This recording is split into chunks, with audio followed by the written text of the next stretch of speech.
내 진정 사모하는 친구가 되시는 구주 예수님은 아름다워라.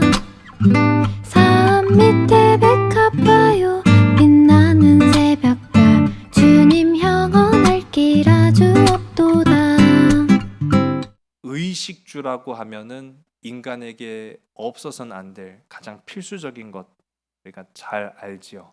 먹는 것, 입는 것, 자는 것. 근데 잠을 자더라도 그냥 자서는 안 되죠. 편안하고 안전한 쉼터. 그래서 우리가 그거를 일컬어서 보금자리라고 이야기하지 않습니까? 저는 이제 새로 이사 오는 가정 또는 새 집을 지은 주택, 이사 가는 가정, 이제 신방을 가게 되면은 항상 제가 그런 이야기로 말씀을 전하곤 합니다.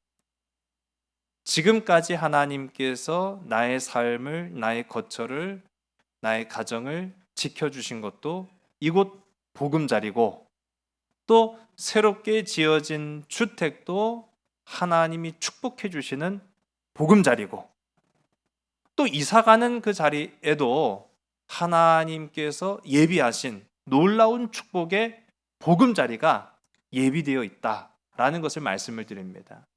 이건 우리가 더 확장되어지면은요, 하나님의 나라까지 이어지는 거예요. 하나님의 나라 또한 마찬가지로 우리를 향하신, 우리를 위한 예수 그리스도께서 죽으시고 부활하시고 승천하셔서 하나님의 나라에 우리의 보금자리를 마련하시기 위해서 올라가신 것 아니겠습니까? 모든 준비가 다 마쳐지는 그날, 주님은 그 보금자리로 우리를 부르시러 오신다라고 약속하셨거든요. 여기에서 제가 이제 보금자리다라고 하는 것은요, 사실은 이 새 둥지를 의미하는 거예요. 새가요, 그냥 자신의 안락한 삶의 자리를 위해서만 둥지를 만드는 것이 아닙니다. 새가 둥지를 만드는 명확한 까닭이 있어요. 알을 안전하게 지키기 위해서 보금자리라는 것을 만듭니다. 이 보금자리라는 것을 만들려면은 각고의 노력이 필요합니다. 그냥 만들어지는 법이 없더라고요. 여러 다양한 재료들을 사용하기도 해요. 그런데 가장 중요한 것은 그 어떤 재료를 사용하든지 간에 이 알을 외부로부터 안전하게 지키기 위해서 만들어지는 것이 이 어미가 만드는 보금자리입니다. 여러분, 근데 저는 그래서 이거를 말씀에 적용할 때 항상 그렇게 이야기해요. 어떻게 보면은 말장난처럼 생각할 수 있지만은 말장난이 아니에요. 예. 이거를 조금만 바꿔 생각해 보면은 보금자리는 복음의 자리가 되어야 된다라는 사실이죠. 여러분, 여러분이 머무는 삶의 거처가 하나님의 말씀이 임하는 복음의 자리가 되시기를 주의를 간절히 소원합니다. 그때 우리는 세상과 구별되는 거예요. 그때 우리는 세상의 그 수많은 위협으로부터 안전하게 된다라는 사실입니다. 그거를요, 하나님께서 언제 알려주셨느냐라고 하면은 그들이 먹을 것도 있어요. 입을 것도 있어요. 그러나 다만 보금자리가 없어요. 출애굽한 이스라엘 백성들에게 하나님은요, 하늘에서 주시는 만나, 하나님의 신비의 음식을 주셨어요. 그리고 그들이 입고 가는 그 옷이, 여러분 놀랍게도요, 출애굽기 말씀을 보면은 마지막 그들이 가나안에 도착하기까지 그들의 입은 옷과 그들의 신은 신이 헤어지지 않았다라고 말하고 있습니다. 여러분, 요즘 이제 많이 부쩍 더워졌잖아요. 그 더워진 날 아무리 좋은 비싼 구두, 비싼 운동화 신고 돌아다녀도요, 하루에 3시간씩만 꼬박 한 2달, 3달만 걸어보세요. 밑창이 너덜너덜해집니다. 그런데 이건 2달, 3달도 아닌 무려 40년 동안을 걸었으나 그 신이 닳지 않았고 그 입은 옷이 헤어지지 않았다라는 것은 하나님의 은혜라고밖에는 설명이 되지 않는 거예요. 자, 그러면 이제 먹을 것도 해결됐고 입을 것도 해결됐는데 다만 그들은 계속 이동을 해야만 했기 때문에 보금자리가 없었어요. 그럼 그것을 해결해 주신 분이 바로 하나님이셨습니다. 여러분 잘 아는 것처럼 이스라엘 백성들을 하나님은 한시도 한눈 팔지 않고 그들을 지키셨습니다. 그들을 바라보셨습니다. 그들을 보호하셨습니다. 낮에는 구름 기둥으로 태양을 막아주시고 밤에는 그 모진 칼바람, 모래바람 속에 추위에 떨까 하나님께서 불기둥으로 그들을 지켜주셨습니다. 그 가운데 핵심이 되는 이제 우리가 함께 나누는 말씀 속에 나타나는 성막을 통해서 하나님은 성막이 있는 자리가 곧 그들의 보금자리라는 것을 보여주신 거예요. 무슨 의미겠습니까? 말씀이 있는 자리, 하나님의 임재가 있는 자리가 하나님의 보호하심이 있는 보금자리라는 거예요. 비싼 집, 좋은 집, 귀한 집 아니어도 상관이 없습니다. 하나님이 임하시는 집이라고 한다면 그것이 곧 하나님의 보호하심과 인도하심과 생명을 지켜주시는 복음의 자리가 될 수 있다는 사실이에요. 제가 과거에 필리핀에서 잠깐 선교사님을 도우면서 한 6개월 머문 적이 있는데 일반 주택에서는 외국인이 거주하기가 참 위험해요. 우리나라와 같지 않아서 요즘은 잘 모르겠습니다만은 그때만 하더라도 참 많이 위험했어요. 그래서 한국인들은 돈을 조금 더 주더라도 이 빌리지라고 불려지는 안전한 그 공동주택, 그 마을 안에 이제 거처를 마련합니다. 그러면 그 빌리지라고 하는 그 마을에는요, 크다는 담장이 둘러싸여 있어요. 둘러쳐 있고 그 정문은 항상 가드, 이 총을 든 이 경비원이 그 입구를 지키고 있습니다. 입구는 한 개밖에 없어요. 그러니까 들어가려고 해도 그 입구를 통해서 들어가야 되고 나가려고 해도 그 입구를 통해서만 나가야 되는 거예요. 그러니 최소한의 안전은 보장되었다라고 생각하지 않겠습니까? 그러나 그렇게 우리가 뭐 안전을 도모한다고 이 방법 저 방법 다 써보지만 그래도 위험한 거는 어쩔 도리가 없어요. 그런데 하나님의 보호하심은 다릅니다. 하나님의 보호하심은요, 빈틈이 없다라는 사실이에요. 빈틈없는 사랑으로, 빈틈없는 안전으로, 빈틈이 없는 생명으로 우리를 보호하시는 하나님의 보금자리 가운데 서서 주님을 찬양할 수 있는 복된 저와 여러분 우리 모두가 다 되기를 주의 이름 간절히 소원합니다. 자, 이 보금자리라고 제가 말씀을 드렸는데요, 우리가 살아가는 세상은 진짜 자연의 이치 또는 자연의 신비라고밖에는 설명할 수 없는 일들이 차고 넘치죠. 북극으로 알려져 있는 이 아이슬란드라고 하는 지역이 있는데요, 이 얼음이 많이 있죠. 그 아이슬란드에서만 사는 아이더 오리라는 이 오리가 있대요. 이거 뭐 우리가 흔히 보는 그런 오리 종류 아닙니까? 자, 그런데 이 아이더 오리가 독특한 까닭은 이거는 그냥 자연산 오리라고 이제 생각을 하시면 될 것 같아요. 그러니까 야생 오리죠. 야생.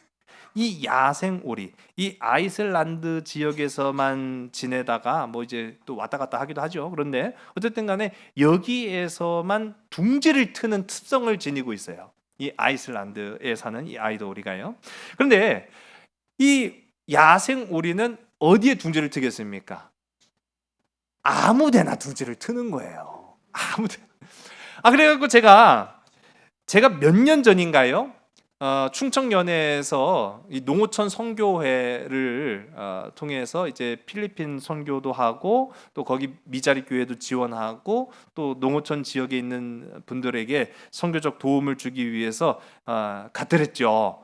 그런데 그때 이 선교사님이 야생 닭과 오리를 기르는 곳을 농장을 데리고 가시더라고요. 여기서 이제 우리가 야생 닭을 기르고 야생 오리를 길러서 거기에서 얻어지는 그 알들을 이제 주민들한테 나눠주기도 하고 판매하는 수입을 통해서 도움을 주기도 합니다. 자, 이제 이왕 오셨으니까 이제 목사님들도 여기서 이제 알들을 찾아가지고 봉사합시다. 세상에요, 반나절을 찾았는데 알을 한 개도 못 찾았어요. 그 드넓은 평지에 이 닭이 어디다가 알을 숨겨놨는지 볼 수가 없는 거예요. 아니, 참 신기하대요. 분명히 이제 숨은, 우리가 이제 보통 그 숨은 보물찾기 뭐 그렇게 소풍 가면 하잖아요. 그러면 저기 있겠다 싶으면은 어김없이 있지 않습니까? 그런데요, 이 야생 닭들은 신기하대요. 눈을 씻고 봐도 없어요. 여길 들춰봐도 없고 저길 들춰봐도 없고, 그걸 찾는 게 더 일이더라고요. 이 야생 오리, 이 아이슬란드에 사는 이 아이더 오리는요, 정말로 아무데나 둥지를 트는데 그거 찾는 게 더 일인 거예요. 근데 이게 왜 중요하냐라고 하면은, 이 아이더 오리의 이 둥지는 독특하게 자기 솜털을 뜯어갖고 알을 보호하기 위해서 둥지를 만듭니다. 근데 이 자기 솜털을 뜯어갖고 만드는 이 둥지가요, 너무너무 따뜻한 거예요. 그 추운 북극에, 그 추운 칼바람을 이길 만한 이 힘이 그 솜털에서 나오는 거죠. 그래서 이 아이더 그 오리에서 나오는 그 아이더 그 다운이라고 하죠. 이거를 얻어서 뭘 만드느냐? 여러분이 잘 아는 잠바를 만들어요. 비싸겠죠? 겁나 비싼 거예요. 그냥 일반 뭐 오리 털로 만들었다 뭐 그렇게 하는 그런 잠바도 뭐 보통 비싼 건 아닌데, 이 아이더 오리로 만든 잠바는 최소 수백만 원에서 비싸면 수천만 원까지 간대요. 근데 이거를 가지고 이불을 만든다, 그러면 최소 수천만 원에서 억대까지 간다는 뭐 그런 얘기가 있어요. 아니, 그 돈 주고 뭐 그걸 입냐고 그렇게 할 수 있는데요. 이게요, 이 아이더 오리 그 솜털이 기가 막혀요.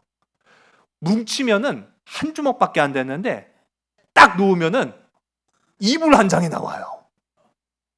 이게 뭉치면 한 줌밖에 안 돼요. 근데 딱 펼치면은 이불 한 장이 나오고요, 물속에 집어넣고 아무리 휘적거려도 물이 침투하지가 않아요. 보온성은 이루 말할 수 없어요. 그러니까 비쌀 수밖에요. 더군다나 1년에 이 아이더 오리에게서 얻을 수 있는, 그러니까 이 아이더 오리의 솜털을 얻으려면 둥지를 찾아 헤매야 되는 거예요. 근데 그 둥지를 찾아 헤매야 그 솜털을 얻을 수 있는데 1년에 아무리 많이 수확을 해봐야 50kg밖에 안 나온대요.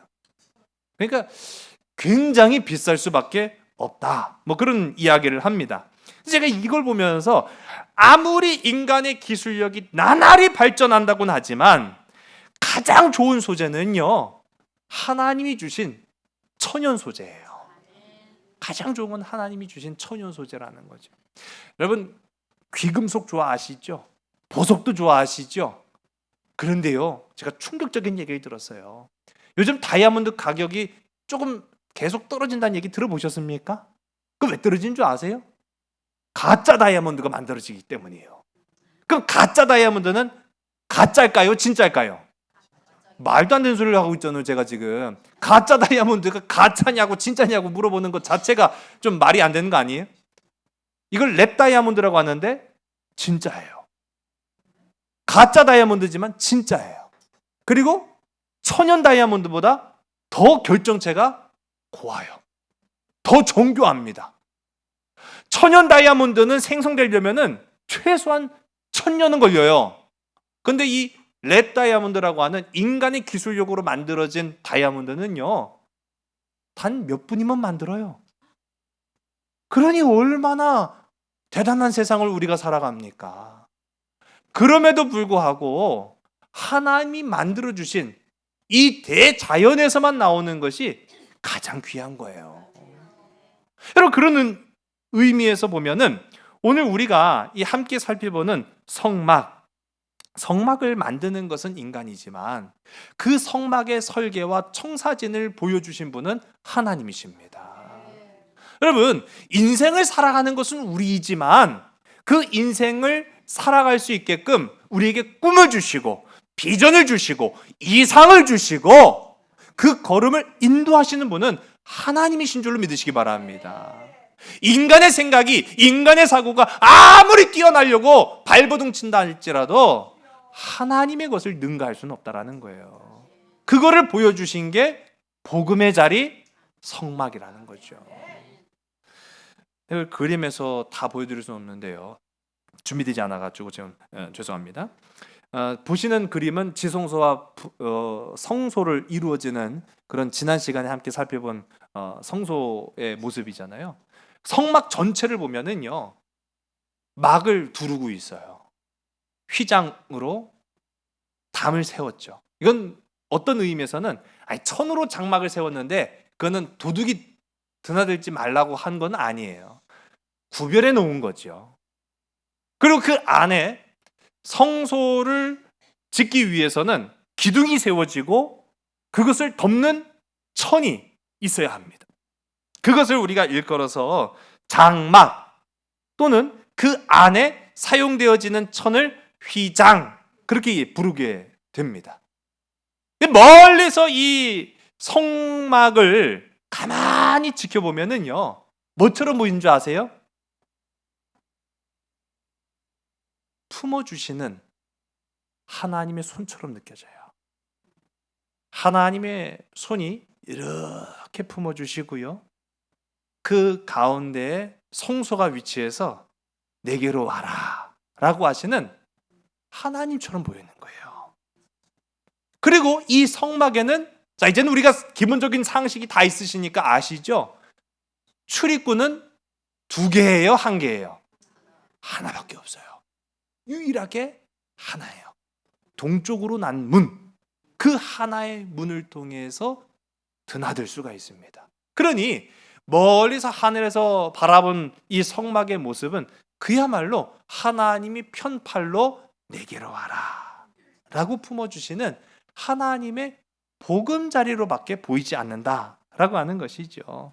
여러분, 앞서도 제가 이야기했습니다마는 입는 것의 중요성이야 말해 못하겠습니까? 그런데 오늘 이 시간 우리가 이 장막을 덮는 휘장을 함께 살펴보면서 이 입는 것의 중요성의 가장 최종적인 목적은 그 몸을 보호하기 위한 것이에요. 오늘 우리가 이 성막의 그 이전 시간에는 성막 안의 구성품들, 기물들이 어떻게 이루어졌는지를 좀 살펴보았습니다. 근데 그 기물들도 매우 중요하지만 그것을 보호하기 위한 이 장막이 얼마나 중요한가, 이것이 나타내고 상징하는 바가 무엇인지 우리가 알면 알수록 그 속에 나를 품으시고 나를 지키시고 나를 보호하시는 하나님의 사랑이 오늘 이 시간 저와 여러분의 삶을 품어주시기를 주의 이름 간절히 소원합니다. 지성소와 성소, 즉 장막을 덮는 휘장들은요, 오늘 우리가 함께 읽은 말씀 보면은 4가지로 구분이 되어 있어요. 근데 각기 사용하는 재료가 다 다르죠. 먼저는 실로 짠 옷감이다. 자, 우리 화면을 제가 보시면 이게 더 확실히 보이실 겁니다. 안에는 이제 맨 아래쪽에는 성소, 그 성소는 또 이제 지성소와 성소로 구별되어 있죠. 그 성소 위에는 실로 짠 옷감으로 가장 안쪽에 위치하고 있어요. 그 위에는 염소털로 짠 옷감을 덮습니다. 그리고 3번째 장막으로 덮는 휘장은 순양의 가죽으로 이렇게 덮어서 씌워요. 그리고 최종적으로 가장 외피죠. 가장 겉에 드러나는 외피는 해달 또는 돌고래의 가죽으로 덮습니다. 자, 여러분, 여기까지 보면은 우리 멀리서 이 성막을 볼 때 어떤 느낌일까요? 어떤 느낌으로 보일까요? 되게 볼품없죠. 여러분, 이게 소가죽도 악어 가죽도 뭐 뱀 가죽도 아니라, 여러분, 뭐 저도 직접 본 바는 없습니다만은 이 해달 가죽, 뭐 돌고래 가죽이라고도 이제 우리가 해석을 할 수가 있는데, 이 해달 또는 돌고래 가죽이 오랫동안 세월의 풍파를 겪고 비바람을 맞으며 이 햇빛을 쭉 받고 있으면은 그 색깔이 어떻게 될까요? 그렇죠. 거뭇해지는 거예요. 볼품이 없어요. 한마디로 말하면. 그러니까 성막은 나중에 우리가 이제 이후에 솔로몬 시대에 가면은 성막이 아니라 성전이 지어지잖아요. 성전은 정말 으리으리하고요. 멀리서 봐도 찬란하게 빛나는 거예요. 오죽했으면 예수님 시대에도 그 성소가 이제 제2성전이 또 지어지고 있는 과정이었잖아요. 그런 이 성소를 바라보면서 예수님의 제자들이 예수님께 예수님 저거 보세요. 너무너무 멋있잖아요. 너무너무 멋있잖아요. 그렇게까지 자랑하지 않았습니까? 성막과 성전은 비교할 수가 없는 그 외형을 가지고 있어요. 그런데 성막은 일단 멀리서 보면은 에이 저 뭐야 시꺼먼 게 볼품도 없고 저 뭐지? 그렇게 이제 보일 수 있단 말이에요. 여러분, 예수님을 봤던 이스라엘 백성들의 시선이 딱 그랬다라는 거예요. 우리가 성막의 의미와 그 성소가 나타나는 상징을 알면은 다르죠. 저건 정말 깊은 의미와 우리를 향하신 하나님의 사랑 그 자체를 품으신 거야 라고 생각될지 몰라도 그걸 전혀 모르는 상태에서 저 건물 틱틱하고 아이고 저 칙칙하게 생긴 저 건물은 뭐야? 그렇게밖에 보이지 않는 거예요. 예수님 시대에 예수님을 온전히 알고 따랐던 제자들 말고는요, 예수님을 보면은 아유 저 볼품도 없고 아유 저 뭐요? 이사야 성경 53장 2절이 정확하게 말하고 있죠. 고운 모양도 없고 풍채도 없은즉 우리 보기에 흠모할 만한 아름다운 것이 없도다. 예수님은요 그랬던 거예요. 여러분, 오늘 이 시간 진가를 알아볼 수 있는 복된 저와 여러분 우리 모두가 되기를 주님 간절히 소원합니다. 여러분, 아이돌이 제가 아까 말씀드렸잖아요. 아이돌이 그 야생 풀밭에 그 둥지 틀고 사는 그 오리 그 털요 칙칙해요. 별거 아니에요. 보기에는 그냥 흩날리는 그냥 뭐 닭털이나 비둘기털이나 매 한 가지처럼 보여요. 근데 그 진가를 알면은요 그게 금보다 비싸고 가치 있다라는 걸 아는 것처럼 우리가 볼품 없는 것처럼 보이지만은 진리, 복음, 예수 그리스도, 오늘 그 예수가 저와 여러분의 생명이 되기를 주님 간절히 소원합니다. 오늘 이제 우리 가장 먼저 살펴볼 거는요 맨 안에 위치한 실로 짠 옷감이지요. 뭐 성경 가운데 보면은 각 장의 규격은 가로 4, 뭐 또 세로 28규빗 그렇게 이제 환산한다라고 이야기하고요. 그거를 이제 또 우리가 생활하는 미터로 환산을 하면은 가로 1.8m, 세로 12.6m. 근데 이거 두 장으로 이루어져 있어요. 그러니까 이 두 장으로 이루어진 것을 두 장을 겹쳐서 환산하게 되면은 가로는 12.6m가 되고 세로는 9m 정도의 거대한 천으로 구성이 된다. 뭐 이제 그렇게 우리가 알 수 있는데, 자, 이 두 천은요 중간에 고리를 답니다. 자, 이 고리를 닫는데요, 이 고리가 50개씩 양쪽에 쫙 매달려 있어요.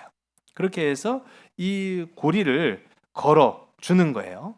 자, 근데 여기 오늘 우리가 함께 이제 살펴보는 말씀 속에 나타나는 것이 가장 안쪽에 사용되어지는 이 안감이죠. 이 안감은 그냥 청색, 자색, 홍색 실로 짠 게 아니라 어떤 모양을 나타내고 있어요. 어떤 모양일까요?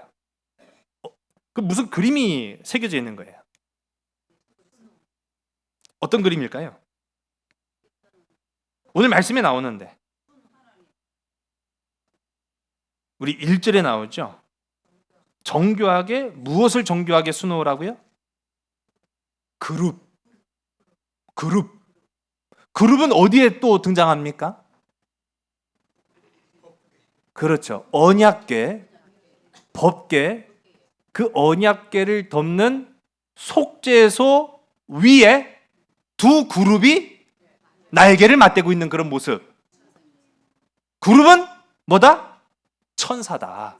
예. 우리 이제 그걸 상식으로 알면은 이 그룹이 뭐요? 그렇게 생각하실 필요는 없는 거예요. 그러니까 맨 안쪽에 위치한 천으로 짠 이 휘장은요 정교하게 천사들을 새겨서 넣는 거예요. 예. 이 기술이 굉장한 거예요. 그래서 보면은 참 옛날 사람들도요, 어쩜 그렇게 기술이 좋은지 몰라요. 이게 배틀이라고 하잖아요. 이 배틀로 막 이렇게 막 하면은 이렇게 막 그냥 막 하는 것 같은데 그림이 나오고 모양이 나오고 문양이 나오는 거 보면은 참 하나님이 주신 능력이 대단한 건 같습니다. 자, 그런데 여기에서 이 그룹을 만드는 이 실들이 있죠. 오늘 화면에 있는 준비가 안 됐는데 주보에 보면은 주보에 제가 그래서 이 맨 앞장에 나타나고 있죠. 먼저 청색은 하늘을 의미합니다. 즉 천국, 이 천국의 경건함을 나타내는 것이 청색실이에요. 자주색 실은요, 이 굉장히 비싼 겁니다. 제가 전에도 이제 수요예배 때 한번 이 옛날 시대에는 색을 입히는 것이 굉장히 고가의 제품에만 해당하는 물건이다, 제가 그렇게 말씀을 드렸는데, 이 자주색은 왕의 신분을 나타내는 상징 색깔이에요. 그리고 홍색은 우리가 잘 아는 것처럼 피죠. 근데 이 피는 우리의 죄를 의미합니다. 이 죄를 상징하는 이 붉은색. 그리고 마지막 바탕이에요. 오늘 우리가 읽은 말씀에는 청색, 자색, 홍색은 나타나는데 흰색은 없잖아요. 근데 흰색은 당연히 들어가는 거예요. 바탕으로 들어가는 거죠. 이 흰색은 정결함을 의미하는 거예요. 그러니까 이 천국의 경건함과 왕의 권위와 그리고 우리의 죄값을 나타내는 이 붉은색, 그리고 이 죄 사함을 의미하기도 하죠, 동시에. 그리고 이 모든 것들 가운데 정결함을 의미하는 이 청색, 자주색, 홍색, 흰색 실로 짠 이 옷감으로 가장 안쪽을 감싸게 됩니다. 그렇게 해서 50개의 금고리로 연결해서 가로 12.6m, 세로 18m의 휘장을 두르게 되는 거예요. 그리고 그 위를 보게 되면은, 자, 그 위에가 바로 우리가 염소털이에요. 염소털. 자, 이게 외부의 가장 겉면을 나타내는데, 이 염소털 하면은 우리가 딱 하고 생각나는 한 사람이 있어요.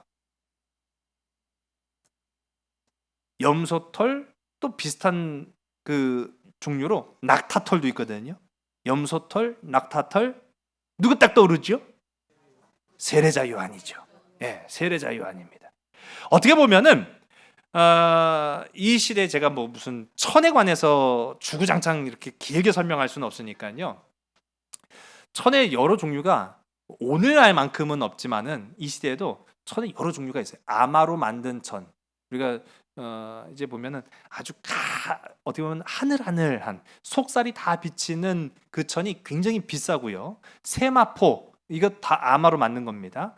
그리고 그보다 조금 더 귀한 거다라고 하면은 이제 우리가 오늘 본문 가운데 나오는 그 가장 안쪽에 위치한 그 천으로 만든 실로 만든 천이다, 그렇게 볼 수 있고, 보편적으로 일반 사람들 돈이 많지 않고 이제 평민들이 또 이제 일하기도 쉽고 또 헤어지더라도 그렇게 크게 신경 쓰지 않는 그런 옷감으로 만드는 것이 바로 이 염소털로 만든 천과 그리고 이 낙타털로 만든 천이에요. 그런데 저는 그래서 무슨 뭐 원신들 마냥 가죽을 벗겨가지고 그렇게 옷 모양으로 해갖고 그렇게 팔다리만 뚫어놓고 그렇게 딱 입고 다니는 줄 알았더니 그게 아니더라고요. 예, 이 또한 그 털로 실을 만들어서 그걸 엮어가지고 천을 만드는 겁니다. 이게 통풍도 잘 되고 나름 꽤 보온력도 있다고 해요. 자, 그런데 이 염소털로 만든 것은 한마디로 말하면 우리의 죄를 애통하는 그런 과정을 나타내는 거예요. 여러분, 뭐 요즘은 그렇게 안 하던데요. 장례를 치르게 되면은 유가족들이 입는 옷이 있죠. 상복이라고 합니다. 옛날에는 우리가 어떤 옷을 입었을까요? 장례를 치를 때. 그렇죠. 배옷을 입었죠. 그 배옷은 색깔이 어떻습니까? 그렇죠. 거의 누리끼리한 색깔이죠. 네. 근데 거의 흰색에 가깝단 말이에요. 저는 가만 생각해 보면은 우리나라 장례 문화에 대한 좀 안타까움이 좀 있어요. 왜냐하면은 우리가 서구화된 그 순간부터 또 일제강점기를 거치면서부터죠. 일제강점기와 서구화되는 그 순간부터 장례 때 항상 입는 옷의 색깔이 검은 색깔이에요. 네, 검은 색깔이에요. 흰색을 하는 경우가 거의 없어요. 그런데 여러분 그거 아세요? 부자, 소위 좀 있는 집 자식들 이렇게 장례 치르는 거 보세요. 검은색 옷 안 입습니다. 흰색 입습니다. 원래는 우리가 흰색을 입는 게 맞아요. 전통적으로도 옛날 사람들도요 배옷을 입었단 말이에요. 흰 옷을 입었단 말이죠. 더군다나 우리 그리스도인들이 하나님 나라 천국 백성으로 부름 받아서 하나님 나라 가는데 검은 옷 입고 가는 것은 참 안타까운 부분이긴 해요. 장례 문화 가운데 단에서는 제사장 옷도 우리가 이제 나중에 좀 살펴보겠습니다만은 제사장의 옷은 세마포예요. 어떤 색깔일까요? 흰색이에요, 검은색이에요? 흰색이죠. 근데 오늘날에 이제 가운이라고 말하죠. 목사들이 입는 가운인데 어떤 분들은 검은색을 입기도 하고 흰색을 입기도 해요. 저는 검은색을 입어본 적이 없어요. 주변에서는 검은색 옷도 입어야 된다고 얘기해요. 아, 이게 권위가 있어야 되니까 검은색 옷도 좀 입어야 된다. 저는 그렇게 이야기를 들을 때마다 제 안에 거룩한 하나님의 제사장은요 흰 옷을 입어야 맞아요. 그게 맞아요. 그게 성경적이에요. 사실은 알고 보면은 이 염소털로 옷을 입었다라고 하는 것은요 그 시대 고대 근동 시대에는요 사람이 죽었을 때 입는 옷이에요. 애통함을 상징하는 옷입니다. 가장 겸손하고 가장 어떻게 보면은 보잘것없는 그런 옷을 입으면서 애통함과 회개를 의미하는 그 옷이 바로 이 염소털로 만든 거예요. 그것을 그 위에 덮습니다. 그리고 세 번째 장막이죠. 세 번째 장막은 바로 순양의 가죽인데 그 순양의 가죽을 어떻게 물들인 거죠? 그렇죠. 빨갛게 물들인 거예요. 여러분, 근데 이 빨갛게 물들이는 재료가 뭐였을까요? 자, 염료가 굉장히 귀하다고 말씀드렸어요. 염료가 얼마나 귀했냐라고 하면은 그 자색 옷은요 진짜 왕의 신분을 나타낼 뿐만 아니라 왕만 입을 수 있었어요. 정말 돈 많은 부자만 입을 수 있었던 거예요.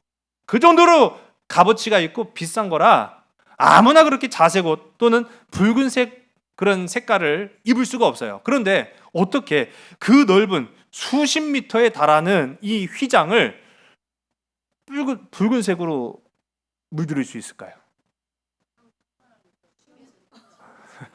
또 의문에 빠지시네요. 피입니다. 피. 순양의 피로 물들이는 거예요. 예. 근데 이 순양의 피를 물들이면은 처음에는 빨갛게 보일지는 모르겠지만은 시간이 지나면 어떻게 될까요? 약간 이제 검은색으로 이제 짙은 붉은색이 되겠죠. 여러분 이거는 뭐 초등적인 이야기입니다만은 이것은 예수 그리스도의 희생을 상징하는 겁니다. 그리고 맨 겉을 두르는 맨 겉을 싸는 이 오늘 말씀에는 해달 또는 뭐 번역 성경에는 보면은 이 돌고래 뭐 그렇게 이야기하는데 저는 이 성경을 읽으면서 가장 의문인 것이 어떻게 보면은 이 출애굽한 이스라엘 백성들이 바다를 인접해서 간 적이 별로 없어요. 그런데 어떻게 이 해달 또는 이 돌고래 가죽을 구했을까? 저는 그런 의문도 들 뿐만 아니라 왜 그러한 것이어만 했을까라는 생각도 해보게 돼요. 앞서도 제가 말씀드렸죠. 이 타하쉬라고 부릅니다. 타하쉬. 근데 사실요 더 정확하게 이야기하면은 타하쉬라고 하는 이 동물이 정확히 어떤 동물인지는 알 수가 없대요. 정확히 어떤 동물인지는 알 수도 없지만은 해석상 이것이 해달이거나 아니면 돌고래일 것이다 그렇게 추측은 해요. 뭐 맞을 수도 있고 아닐 수도 있지만 이게 중요한 건 아니에요. 이게 결국은 그 가장 외피를 담당하고 있으면서도 멀리서 볼 때는 볼품이 좀 없단 말이에요. 근데 그 볼품 없는 것 속에는 그 어떤 것과도 비교할 수 없는 놀라운 하나님의 축복과 하나님의 임재, 하나님의 현현이 나타나는 성소와 지성소가 위치하고 있다는 거예요. 이걸 까면 깔수록 그 속에는 말할 수 없는 놀라운 하나님의 사랑이 담겨져 있다는 것을 우리가 보게 되는 겁니다. 겉만 봐서는 안 된다는 얘기죠. 외모만 봤던 이스라엘 백성들이 예수님을 제대로 보지 못했던 것처럼 겉만 보면은요 아무것도 아니지만은 그 속에는 하나님의 임재가 담겨져 있다라는 것을 우리가 알 수 있어요. 근데 이제 이 타하시 가죽의 이 동물의 가죽이고 또 성막이 가장 외피인데 이게 가장 주된 이 기능이 뭘까요? 그렇죠. 비바람을 막아내는 거예요. 비바람을 막아내는 거예요. 즉 보호하심입니다. 보호하심. 여러분, 하나님의 은혜는 우리를 보호하신 줄 믿으시기 바랍니다. 그래서 이제는 이견이 없어요. 모든 신학자와 모든 목사들의 동일한 주장은 바로 이 성막은 바로 하나님의 두 번째 창조의 세계다라고 이야기합니다. 성막은 창조 세계의 축소판이라는 거예요. 창조 세계 그 아름다운 것으로 가득 채워져 있던 것처럼 그 황량한 사막, 그 광활한 광야 땅, 풀 한 포기, 물 한 모금 제대로 발견할 수 없는 그런 척박한 땅에서도 성막이 세워지기만 하면, 하나님의 임재가 임하기만 하면 그곳이 곧 하나님의 에덴 동산이 된다라고 이야기하는 거예요. 여러분이 살아가고 있는 삶의 초소를 불평불만하지 마시기 바랍니다. 그거 그렇게 불평한다고 쉬 바뀌지도 않고 변하지도 않습니다. 그러나 여러분이 머무는 자리, 여러분이 서 있는 자리, 여러분의 직장과 일터가 바로 하나님의 임재가 임하시는 성막이라고 여기시기 바랍니다. 그럼 그 자리가 바로 에덴 동산이 되는 거예요. 그렇게 생각만 하라는 게 아니에요. 실제로 하나님은 그렇게 역사하시기 때문이라는 겁니다. 여러분의 가정을 하나님의 복되고 아름다운 에덴 동산으로 만드는 저와 여러분 우리 모두가 다 되기를 주의 이름 간절히 소원합니다. 그걸 보여주신 게 성막이라는 거죠. 성막과 기구들은요 우리가 첫 시간에도 함께 살펴봤지만 6단계에 걸쳐 만들어지고요 마지막 7단계가 바로 안식일에 대한 규례로 마무리되고 있다. 이것 또한 우리가 천지창조와 일맥상통하는 그런 부분이라는 거예요. 그래서 천지창조와 성막은 상호 보완의 관계로 이루어지고 있다라는 것을 우리가 알 수 있는 거죠. 여러분, 에덴 동산은 이 땅에 세워진 가장 완벽한 하나님 나라의 원형이었던 것처럼 성막은 이 땅 가운데 세워진 하나님의 구원의 상징입니다. 첫 번째 에덴 동산에서 우리는 쫓겨났어요. 인간은 죄로 인하여 쫓겨났어요. 그러나 하나님은요 다시 한번 이 성막을 지으라고 말씀하시면서 타락 이전에 화려한 성막을 세우라고 말씀하시면서 하나님의 임재로 우리 백성들을, 하나님의 자녀들을 부르십니다. 내게로 와라, 내게로 와라. 두 팔 벌려 품으시면서 내게로 오면 내가 지켜주리라, 내게로 오면 내가 보살펴 주리라, 내게로 오면 복을 주리라 하고 말씀하고 있다는 사실이에요. 여러분, 이 그림을 잘 보면은 순서가 있습니다. 가장 겉에는 예수님이 육체로 오신 예수님, 그 안에는 예수님의 피 흘리신 십자가의 희생, 그리고 그 십자가의 희생을 통해서 우리의 삶을 변화시키시고 우리는 애통함과 회개함으로 마침내 맨 안쪽 천국의 구원으로 나아간다는 거예요. 여러분의 삶이 복음의 자리가 되시기를 간절히 소원합니다. 여러분의 직장과 일터가 하나님의 임재하시는 성막이 되시기를 주의 이름 간절히 소원합니다. 우리가 아까 찬송 불렀잖아요. 평화 평화로다 하늘 위에서 내려오네. 그 사랑의 물결이 영원토록 내 영혼을 덮으소서. 아멘. 주께로 오면 주님이 덮어주십니다. 주께로 오면 주님이 지켜주십니다. 주께로 오면 주께서 회복하여 주십니다. 그런 주님의 보호하심 가운데 살아가는 저와 여러분 우리 모두가 다 되기를 주님을 간절히 소원합니다. 기도하시겠습니다. 살아계신 아버지 하나님, 죄 지어 안전한 구원의 울타리 안에 머무르지 아니하고 세상 가운데 살아가면서 내 마음대로 내 뜻대로 방자히 행하며 묵시도 비전도 이상도 없는 채로 그저 하루하루를 그 현재에 초점을 맞추며 살았던 우리이지만, 이제는 성막을 통하여서 하나님께서 인도하시는 그 광야의 삶을 통하여서 내게 먹을 만나도 주시고 입을 옷도 주시며 머물 자리, 거룩한 하나님의 성소, 성전, 말씀이 임하는 보금자리로 우리를 부르시니 참으로 감사합니다. 그 보금자리 안으로 들어가서 하나님의 임재를 맛보게 하여 주시옵소서. 그 보금자리 안으로 들어가서 하나님의 보호하심 가운데 살게 하여 주시옵소서. 그 보금자리 안으로 들어가서 내 영혼을 덮으시는 하나님의 참된 평화를 누리며 살아가는 주의 거룩한 자녀들이 다 되게 인도하여 주시옵소서. 이제 우리가 하나님의 임재를 맛보고 세상을 향해 나아갑니다. 그러나 우리 한 사람 한 사람 서 있는 그 자리마다 불기둥과 구름기둥으로 늘 함께 하시고 동행하시는 하나님의 역사가 날마다 이루어져서 하나님의 영원하신 나라 가운데서 주님을 찬양하고 하나님의 임재의 상징이며 천국이고 구속의 상징이 가득한 그 성막이 우리의 삶의 체험이 되어지는 믿음의 지체들이 다 되게 인도하여 주시옵소서. 모든 것을 주께 온전히 의탁하오며 참사랑 되시는 나사렛 예수 그리스도의 이름으로 감사하며 간절히 기도드리사옵나이다. 아멘.